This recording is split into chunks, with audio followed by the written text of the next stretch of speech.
ஹிஜாபை நீக்கி வாழக்கூடிய பெண்களே, அல்லாஹ் அலங்கரித்த, அல்லாஹ் அழகாக்கிய உங்களுடைய உடலை உங்களுக்கு தகுதியான ஆண்களுக்கு மட்டும் வெளிப்படுத்துவதிலிருந்து விலகி இருக்கக்கூடிய பெண்கள் இந்த செய்தியை கொஞ்சம் சிந்தியுங்கள்.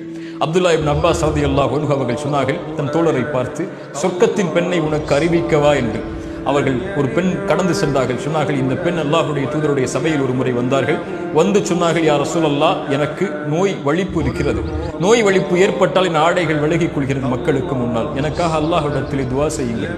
அல்லாஹ்வுடைய தூதர் சொன்னார்கள், பெண்ணே, இதற்காக அல்லாஹ்விடத்திலே துஆ செய்கிறேன். அல்லாஹ் அந்த நோயை நீக்கி விடுவான். ஆனால் பொறுமையை கடைபிடித்தால் அல்லாஹ் உனக்கு சொர்க்கத்தை கொடுப்பான், தேர்ந்தெடு. அந்த பெண் சொன்னார்கள், யா ரசூலல்லாஹ், நான் பொறுமை காக்கிறேன், சொர்க்கம் எனக்கு கிடைக்கட்டும்.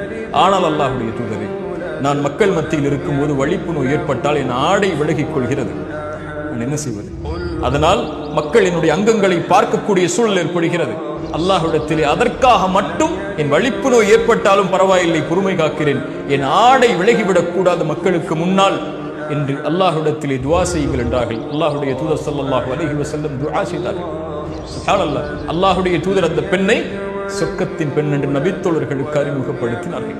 அல்லாஹு அக்பர். யோசித்து பாருங்கள் கண்ணியத்துக்குரிய நண்பர்.